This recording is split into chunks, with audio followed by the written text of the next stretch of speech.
যে সাপে কাটলে ওঝাই ঝাড়িয়ে নিয়ে 20 টাকা নামায় নিবি, আর মুখ থেকে ফ্যান কখন বার? মাধ্যমিক ফাইটে যাচ্ছে। আচ্ছা আচ্ছা, ফাইটে নিয়ে বাইরে হয়ে যাচ্ছে যতটুকু বাইরে হবার। এখন যে জায়গাটায় বাইট হয়েছিল আপনারা দেখেছেন ভিডিওতে, আমার একটা অডিয়েন্স প্রশ্ন করেছিল যে সাপে কাটলে কেমন লাগে, কমেন্ট করেছিল।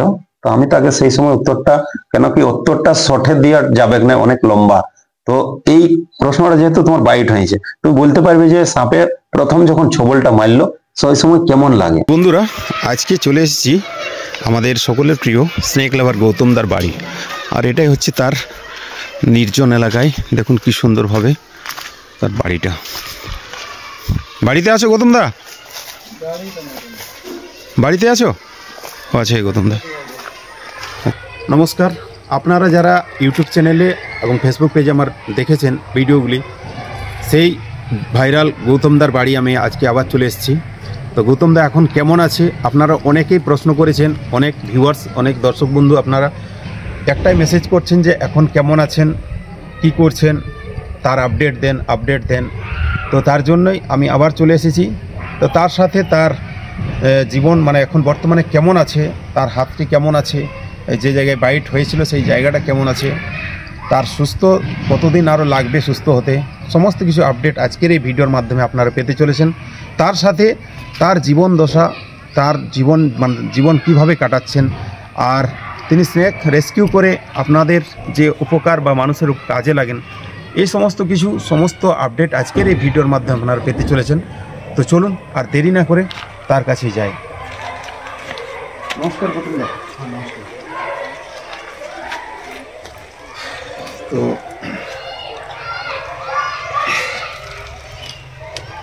আর তো কেমন আছে? ঠিকই আছে। হাতটা ফুলে গেছে, ফুলাটা কমলো, এই পাশের ফুলাটা কমেছে, এই পাশেরটা আছে। দেখুন বন্ধুরা, আপনারা যারা বলেন না যে সাপ রেস্কিউ করাটা একদম ইজিলি, সাপটাকে ধরে নিয়ে যেমন খুশি করে ঢুকান দেওয়া যায়, আপনারা যারা মজাক করেন তো তারা একবার লক্ষ্য করুন যে যারা আমরা সাপ রেস্কিউ করি, নিজের জীবনকে আমরা বাজি রেখে আপনাদের বাড়ির থেকে সাপগুলাকে উদ্ধার করি, আর আপনার বাড়ির থেকে যখন সাপটা উদ্ধার করে নিয়ে আসি তখন আপনি কি বলেন মনে মনে? বোকা ওঠে, এদের আর কাজ নাই, খাইয়ে দেয়, এইগুলা করে। কিন্তু আপনার বাড়িতে যতক্ষণ সাপটা থাকে তখন কি আপনি সেই কথাটা মনে করেন না? কেন করেন নাই? তখন আপনার কি থাকে গৌতমদা বলে দাও? ওদের যাদের বাড়িতে যখন সাপটা থাকে, বলছে দেখ একটা কথা বলে নাই, যতক্ষণ ফড়াটা তোর হবে তখন তুই ব্যথাটা পাবিস তো। যখনই তোর ডাক্তার হোক বা অন্য কেউ ফুটাই নিল তখন তোর আরাম লাগে। আরামের সময় সব কিছুই ভুলে যাওয়া হয়। যতক্ষণ তো ওইটাই হচ্ছে, ফড়াটা যতক্ষণ থাকবে ততক্ষণ মানে ব্যথাটা মানে মনে হবে যে ফড়াটা যতক্ষণ না ফুটছে, তোর বাপ মা সব কিছু সব মনে পড়বে, ফুটে গেল, শেষ হয়ে গেল। কিন্তু একটা স্নেক রেস্কিউয়ার বা সাপ মিত্র বা সর্পমিত্র যারা সাপ উদ্ধার করে, তারা নিজের জীবনটাকে কতটা বাজি রেখে যে সাপটাকে উদ্ধার করে, হয়তো আপনারা ভিডিওতে দেখেছেন যে কতটা রিস্ক নিতে হয়। ওকে ছাড়ার একটা ব্যাপার থাকে, এইখান থেকে অন্য কোনো গ্রামে আছে সেখানে যাওয়ার একটা ব্যাপার থাকে, গাড়ি ঘোড়া না থাকলে। কিন্তু একটা জিনিস কত লোক বলে টোটো ধরে চলে যায়, টেম্পু ধরে চলে যায়, তারপরে সাপটা কি অন্য কেউ নিবে? ধরার পরে অন্য কোনো গাড়িতে আমাকে চাকরি দিবে তো বই মরে যাবে। এটা হয় এখন যে জায়গাটায় বাইট হয়েছিল আপনারা দেখেছেন ভিডিওতে, তো সেই জায়গাটা দেখুন অবস্থাটা মানে অনেকটা শুকিয়ে গেছিল। তারপরে কি হয়েছে? এখানে কোনো অ্যান্টিবায়োটিক কোনো ওষুধ লাগাও না? না, এমনিতে যতটুকু পারি ওষুধ দিই। পুরো হাঁসটা যে ফুলা ছিল সেটা তো চলে গেছে, কিন্তু এইখানে যেগুলা কালো হয়ে গেছিল একদম, সেগুলা আস্তে আস্তে ওষুধের মাধ্যমে ফাইটে যাচ্ছে। আচ্ছা আচ্ছা, ফাইটে নিয়ে বাইরে হয়ে যাচ্ছে যতটুকু বাইরে হবার। প্লাস তোর এইখানে যেখানে বেশি মাইর করেছিল সেইখানটা আস্তে আস্তে শুকাচ্ছে। তো যাও, আগে যে ব্যথাটা ছিল সে ব্যথা কি বলছে ডাক্তার ওই শুকাবার জন্য ওষুধ বলছে, তাছাড়া আর কি দিবে না। একটা আমার একটু বললো যে ড্রেসিং করালে ঠিক থাকে। একটা আমার রাঁচির হুম, স্নেক, বড় স্নেক লাভার, জানে তোমাকে, হুম, তোমার ভিডিও দেখেছে, আমাকে সেদিন ফোন করেছিল, হুম, তোমার ভিডিওটা দেখার পরে ফোন করেছিল, বললো যে জায়গায় বাইট হয়েছে সেই বাইটটা শুকানোর জন্য ভালো ভালো অ্যান্টিবায়োটিক ওষুধ নিতে হবে। হুম। আর এরপরও মানে ভেনামগুলা দেওয়ার পরও পরে এইটা ব্লাডটা টেস্ট করে আরেকবার ব্লাডটা টেস্ট করে মানে চেক আপ করাতে হবে যে কোনো অসুবিধা আছে নাকি, ঠিক আছে?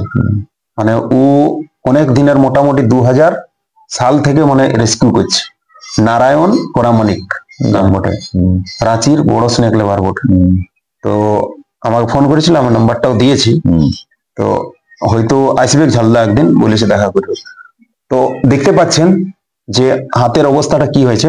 একটা সাপের বাইটের পরে যে অবস্থাটা হয় সেটা কিন্তু ভয়ানক, মানে আগে যা হওয়ার তো হবেই করে, কিন্তু তারপরে যেটা হয় সেটা কিন্তু মানে নিজের চোখে যদি না দেখেন আপনারা কেউ, তো সেটা বিশ্বাস করবেন নাই। তো এইভাবে অবস্থা হয়ে যায়। আমরা যারা সাপ রেস্কিউ করি তো তাদের ক্ষেত্রে এই ধরনের ঘটনাগুলা ঘটে। আপনাদের মতো যারা স্বার্থপর মানুষ রয়েছেন, স্বার্থপর এই জন্যই বলছি যে কিছু মানুষ আছে যে তাদের বাড়ি থেকে যখন সাপগুলো আমরা উদ্ধার করতে যাই তখন ঠিকঠাক ভালো ভালো কথা বলবে, এবং তারপর যখন উদ্ধার শেষ হয়ে যায় তার কাছ থেকে যখন মানে উদ্ধার করে আমরা বাড়ি নিয়ে আসি সাপটা বা জঙ্গলে ছেড়ে দিই, তারপরে সে ব্যক্তিটার আলাদা ধরনের একটা কথাবার্তা আছে। তো এটা আমরা প্রতিদিনকার, আজকের নয়, যে এমন নয় যে আজকের, প্রতিদিনকার ঘটনা এরকম ঘটে আমাদের সাথে। তো এইভাবেই আজকে যে অবস্থাটা হয়েছে, এই অবস্থাটা যে হয়েছে এইটা দেখার জন্য যার বাড়ি সাপ রেস্কিউ করতে গিয়েছিলে তার বাড়ির লোক এসেছিল কি কেউ? না রে ভাই, খোঁজ খবরও নেই নেই। দেখ আমি অতটা আশা রাখি নাই কারোর সাথে, বাইট হয়ে গেছে পরে নিজেকে দেখে নিতে হবে, নিজেই করতে হবে, কেউ তখন সঙ্গ দেয় নাই সাধারণত। যখন রেস্কিউ মানে ধরো বললে এই মানে বাইট হয়ে গেল, বাইট হওয়ার পরে হসপিটাল আসার সময় তারা এসেছিল? না না, কেউ আসেনি। বুঝতে পারছেন যে যার বাড়ি উদ্ধার করতে গেছি সেই বাড়ির লোক পর্যন্ত মানে তার সাথে দেখা করা তো দূরের কথা, সে যে একটা বাইট হয়ে গেছে তার সাথে একটু হসপিটাল যায়, তার ট্রিটমেন্ট কি হবে না হবে সেইটুকু পর্যন্ত আজকে বিশেষ করে অত আশা রাখা যায়নি কারোর সাথে। হ্যাঁ, সেটা তো তোমার নিজস্ব ব্যক্তিগত মানে বড় মনের একটা পরিচয় যে মানুষের কাছে সেই আশাটা করা যায় না, কোনোদিনই করি নাই। হ্যাঁ, আমরা সেটা করি নাই, কিন্তু এটা মানুষের কর্তব্য, যার বাড়িতে ঢুকবে অন্তত এইটুকু করা দরকার। তা না হলে আগামী দিনে আপনাদেরকে নিজেকেই রেস্কিউ করতে হবে। সে তো বটে, এখন আমার লাগিয়েছে আমাকে যদি কেউ বলে আমি কি যেতে পারবো না, বা 2-3 জায়গা থেকে আসছিল ফোন, তারপরও যাই নাই। এখন রেস্কিউ কল আসলে কি করো? বলে দেবে আমার হাতের ঠিক নাই, কি করে করবো, পারবিস তো হাঁড়ি টাড়ি আবার ভরিলে, তাছাড়া কোনো উপায় নেই। তবে ওই মোড়ের মধ্যে সেদিন একটা ঢামনা ঢুকেছিল, তো ওটা কোনো ব্যাপার নাকি, ঢামনাটা ধরে নিয়ে বাইর করে দিলি, ওইটুকু ওগুলো ঠিক আছে। কিন্তু একটু যেটা বিষাক্ত হবে তাদের ক্ষেত্রে তো সম্ভব নয়, 2টা হাত না হলে 1টা হাতে সম্ভব নয়। আজকে আপনারা যে গৌতম দাকে দেখছেন সেই গৌতম দার জীবনের একটা করুণ এবং একটা মর্মান্তিক জীবন দশা আছে।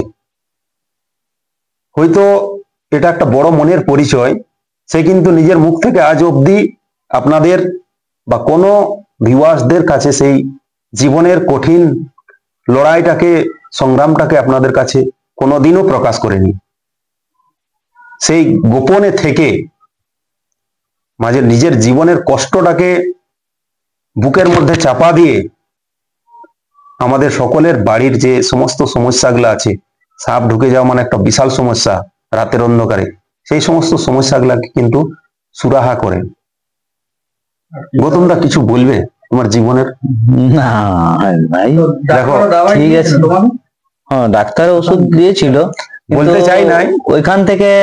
এখন তো তোমার স্থিতি ঢের খারাপ হয়ে গেছে, বলো না কোনো হয়নি, ওটা হবে কি সাপের কামড় ঠিক হয়ে যাও, ডাক্তার কোনো বলে নাই। ডাক্তার তো দেখাইতে হবে না, দেখতে তো খারাপ দেখাচ্ছে না, আমাদের এটা কোনো নাই, যে ফুলাটা ছিল সেই ফুলাটা ঘটে গেছে, এটা আস্তে আস্তে শুকাই। এটা এখন উপচার চলছে না তোমার? হ্যাঁ, আমি নিজের যতটুকু ট্রিটমেন্টে আছি, এমন নয় যে আমি ছাড়িয়ে নিয়েছি বলে নিয়ে ট্রিটমেন্টে আছি, তবে এটা টাইম লাগে। টাইম ভালোই লেই, এমন নয় যে সঙ্গে তোমার সঙ্গে এটা জন্য একটা কাম ঠান্ডা ঢুকে গেল। সেটা তো স্বাভাবিক। হ্যাঁ সেটা তো বটেই, এখন একটা হাতে তো অত কিছু করা যায়নি। আমি যে এই হাত দিয়ে বিষয়টা বলছিলাম, সবকিছু আছে। যে বিষয়টা বলছিলাম যে গৌতমদার জীবনের যে একটা কঠিন লড়াই আছে, মানে মানুষটা মাটির মানুষ বলতে পারেন, মানে মানুষটার মধ্যে না আছে কোনো হিংসা, না আছে ছল কপটতা, উদার সরল প্রকৃতির মানুষ। কিন্তু কি হয়, বহুত সময় উদ্ধার করতে গিয়ে তাড়াহুড়োয় কিংবা চঞ্চল মস্তিষ্কের কারণে কোনো সময় ভুল হয়ে যায়। আমাদের প্রত্যেকটা দিন সঠিক যায় না, হবে ভুল সঠিক হবে। যায় না। আপনার বাইক চালাচ্ছেন, কোনো জায়গায় মিস্টেক হয়ে যায়, দুর্ঘটনা ঘটে যায়, তখন কি বলে মানুষ, এই স্পিডে চালাচ্ছিল, এই করছিল, ওই করছিল, এটা অনেক কথা হয়। কিন্তু প্রতিদিন যে রেস্কিউ করবে সে কোনো না কোনোদিন বাইট হবে, এটা স্বাভাবিক। আর আপনারা যারা সেই সব জিনিসগুলো জানেন না, সেটা অবশ্যই ভুলভাল কমেন্ট করবেন না, যে এই ধরলে মুখটা ঢুকাচ্ছিল, ওই দিলে এরকম কমেন্ট করবেন না দয়া করে। কেননা যে আমরা প্রতিদিন একটা rescue করি, একটা কথা কি দেখো, যখন তুমি যতক্ষণ ঠিকভাবে কাজটা হয়ে গেল তো কেউ তোমার ভুল ধরবে না, যখন তোমার বাইট হবে তখন তোমাকে নানা ধরনের ভুল বলবে, হুম, স্বাভাবিক বটে, হতেই পারে। হুম, ওইরকম অনেকেই বলে, এমনিও মুখের সামনেও বলে যে এই করলে হয়তো, ওই করলে হয়তো, কিন্তু তর্ক করার কি আছে? হুম। আমি জানি আমি ধরতে গেছি, ওটা আমার নিজের থেকে গেছি, ওর ঘর ঢুকেছি, আমি নাও যেতে পারতি, হুম। কিন্তু আমি গেছি তখন আর আমার বেশি ওর তর্ক করে কোনো লাভ নেই। তুমি তো ডাকে গেছিলেন, আপনার হাতে যায় নাই। না, নিজের থেকে কারো ঘর যাই নেই, ডাকে তবেই যাই, আর নাহলে আমি নিজের থেকে যাব সেরকম আমার নাই। হুম। তো আমিও চেষ্টা করি, অমন তো রাত 2টার সময় চলে আসে, এবার রাতে ঘুম হবে না এবার। তো আমি তো একবার মনে করি যে নাই, যে ও ফোন টোন করলে হয়তো রাতের মধ্যে যাই নাই, কিন্তু যখন ও সে চলে আসে রাতের মধ্যে ঘর, হুম। তখন আর কোনো উপায় থাকে নাই, ওই তখন আর দিনটা না তোমার করতে নাই পারি। ছিল। হ্যাঁ, ওই দিনটা ভালো নাই ছিল তোমার। দিনের কাছে কিছু নাই, ঘটনা আমার হ্যাঁ ঠিক আছে, পূর্ণিমার দিন ছিল, আমাকে অনেকে আমার না, দেখো, মানে বলেও ফেলে, কোনোদিন হ্যাঁ বেশি হয়ে গেছে, বেশি। মোটামুটি 4-5 হয়ে গেল। 4-5 হাজার। 5,000-এর উপর সাপ রেস্কিউ। তো এখন নেই। অনেকেই অডিয়েন্স আছে যারা প্রশ্ন করে, মানে কোশ্চেন করেছে, বুঝে এমনই ব্যক্তি 3-3 বার বাইট করেও কিন্তু কোনো কিছু হয়নি। মানে আমি কোনোবারে আমার কিন্তু শরীরের মধ্যে আমি কোনো হই নাই যে আমি ঝামকায় পড়ে গেলি হ্যাঁ, বা আমার কোনো কিছু হইলো, কোনোবারে হয় নাই। হ্যাঁ একটুকু লাগে, যেটা লাগার, যেটা বিশেষ, যেটা হয়। নিজের জীবনের সেই সত্যতাটাকে বা সেই কঠিন পরিস্থিতিটাকে সবার সামনে মানে করতে চাইছেন। আপনারা যারা দেখতে চান, দেখা করতে চান, অবশ্যই আসতে পারেন। মুসিনায় বাড়ি, স্কুল মোড়ে বেশিরভাগ সময় পেয়ে যাবেন। নাম্বারটা আমি দিয়ে দেবো ডেসক্রিপশন বক্সে, সেখান থেকে আপনারা যোগাযোগ করে এনার সাথে দেখা অবশ্যই করতে পারেন, আসতে পারেন, গল্প করতে পারেন, তার যে বর্তমান অবস্থা আছে সেই অবস্থার খবরাখবর নিতে পারেন, তার জন্য কোনো বাধা বিপত্তি নেই। তো আমরা যারা স্নেক রেস্কিউ করি, তো সেই স্নেক রেস্কিউ যখন করি, তো আমাদের যে একটা পশ্চিমবঙ্গ সরকার বলুন বা ভারত সরকারের বলুন, সেই আন্ডারে একটা ওয়াইল্ড লাইফের একটা নিয়ম আছে। সে ওয়াইল্ড লাইফের নিয়মের হিসাবে প্রত্যেকটা ব্লকে বা প্রত্যেকটা গ্রাম পঞ্চায়েত এলাকায় একটা স্নেক রেস্কিউয়ার বা স্নেক সর্পমিত্রের প্রয়োজন হয়। কিন্তু সেই রকম কোনো আমাদের এখানে নাই বললেই চলে, যদিও আছে তা আমার জানা নেই। আছে কি সেরকম? না তো, মানে তারা কি যায় রাতে এরকম, বা যার বাড়ি ঢুকে? না না, এখানে কোনো রেস্কিউয়ার নাই, বুঝলে তো। তো দুটো ছেলে আছে, ওরাকে জবরদস্তি পাঠায় কখনো কখনো, কিন্তু ওরা কি আর পারে নাকি? একটু বিষাক্ত সাপ থাকলে ওরা নিজেরা ভয় থেকে দূরে থাকে। তো তো ওই এইটা বাড়িয়া টাড়িয়া হলে ওরা অন্তত নিজেরা কি পক্ষে করে? এটা আমাদের খারাপ লাগে। আমাদের যখন কোনো অসুবিধা হয়ে যায়, না ফরেস্ট ডিপার্টমেন্টের কোনো খবর নেই। হ্যাঁ, এটা বলবো যে তারা কিন্তু আমাদেরকে বলে নাই যে যাও বলে, আমরা নিজের থেকে যাই। নিজের থেকে এই জন্যই যাই যে আমরা পরিবেশটাকে ভালোবাসি, জীবজন্তুকে ভালোবাসি, যাতে মানুষজন তারাকে মেরে শেষ না করে দেয়। এমন কি হবে একদিন যে প্রকৃতি থেকে সাপের প্রজাতিটাই লুপ্ত হয়ে যাবে। এই কারণে আমরা যাই। এটা কারো দোষ নয়, কারো গুণ নয়, এটা আমাদের নিজস্ব, মানে শখ, নিজের শখ বটে শখে আমার। যাই। আমি এটা তো বলবো, আমার ওটা নিজের শখ বটে, যে আমার ধরতে বেশি ভাল লাগে। এমন নয় যে আমাকে তবে না ডাকলে আমি যাইনি কারো এখানে, হুম, ডাকে তবেই যাই। আর এমন কেউ বহুত দূর দূর যাইছি, এমন নয়, আমাদের সামনাসামনি যতগুলো গ্রাম বা এই সামনাসামনি গুলা আছে শিলি পর্যন্ত গেছি। আমার একটা অডিয়েন্স প্রশ্ন করেছিল যে সাপে কাটলে কেমন লাগে, কমেন্ট করেছিল। তো আমি তাকে সেই সময় উত্তরটা, কেন কি উত্তরটা শর্টে দেওয়া যাবে না, অনেক লম্বা। তো এই প্রশ্নটা যেহেতু তোমার বাইট হয়েছে, তুমি বলতে পারবে যে সাপে প্রথম যখন ছবলটা মারলো সেই সময় কেমন লাগে? অনেক অডিয়েন্স আছে যারা এই প্রশ্নটা বারবার দেখো ভাই, আমি তো ওই যে মনে হয় একটা কোনো কিছু যে, যেমন এবার একটা আমি অনুভবটা বুঝেছি, যেমন মনে হলো যে ওই যে মাছটা ধরলো, তো মাছের যে কাঁটাটা লাগে সেটা ঢুকিয়ে নিয়ে যেমন ফাড়ে দিই, তো সেই বাস অতটাই আমার লাগলো। তারপরে কিছুক্ষণ একটু হালকা হালকা যেটা চিমচিম চিমচিম চিম একটা সৃষ্টি হয়, সেটা হচ্ছিল পুরো হাতটার মধ্যেই হচ্ছিল, যাচ্ছিল এখান পর্যন্ত হচ্ছিল। তারপরে কিন্তু আমার আর সেই কোনো অনুভব করতে পারিনি আর। ওটা স্বাভাবিক বটে, একটু হালকা ভাবটা থাকে, এরকম না যে মদ খেয়ে আমি পড়ে গেলি। আচ্ছা, আমি শুনেছি নাকি যে ওইটাতে ওই সময়টাতেই অনেকেই অজ্ঞান হয়ে পড়ে যায়, বা ওই সময়টাতেই অসুবিধা হয় বেশিরভাগ। আর মুখ থেকে ফ্যান কখন বার? যখন বিষটা পুরো উঠে যায়। আচ্ছা, যখন বিষটা, হ্যাঁ, যদি তোমার 1 ঘন্টা হয়ে গেল, 1 ঘন্টা 1.5 ঘন্টার মধ্যে ওই সময়ই দেখা দেয়। আচ্ছা, যা হওয়া তোমার ওই সময়ই হবে। আমাকে তো এখানে ইনজেকশন যখন আমি দিয়েছিল, ওই অ্যান্টিভেনাম গুলা দেওয়ার পরেই আমার কিন্তু পেটের মধ্যে আমি মানে হঠাৎ করে একটা ব্যথা উঠলো। তো ডাক্তার বললো কেমন লাগছে প্রথম? তো আমি বললে, স্যার আমার এবার পেটটা কিন্তু ব্যথা করছে, আমি একটু ওইখানে নিয়ে উল্টিব। তো বলছে ঠিক আছে, তুমি যাও ওইখানে বসো। ও বলেছে, তারপরে হঠাৎ করে বমি হতে লাগলো। বমি হলো, যা সকালে একটু খাবার খেয়েছিলি সেটা পুরো বাইরে হয়ে গেল। তারপরে আর অন্য কোনো হয়নি। তবে 5-10 মিনিট একটু আমার শরীরটা লুজ হয়ে গেছিল, আমি নিজে বুঝতে পারছিলি যে শরীরটা আমার লুজ হয়ে গেছে। আমাকে অনেকে ডাকা হাঁকা করছিল, তখন আমি শুনছিলি কিন্তু আমি কাউকে জবাব করতে পারিনি। তারপরে 5-10 মিনিট পরে আমি নিজে কিন্তু যেমন ছিলি ফের সেরকমই হয়ে গেল। তারপরে পায়খানা লাগে, পায়খানা করি, আমি পুরোটাই ফিট হয়ে গেছিলি। ওখানে যখন পুরুলিয়া পৌঁছি তখন ওরা দেখলো, সবকিছু দেখার পরে কয়েকটা আরো ইঞ্জেকশন দিল।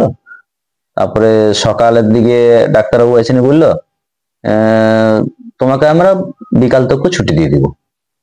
তো আমি বললি, আমি তো আজকে কালকে রাতে সন্ধ্যার দিকে এসেছি।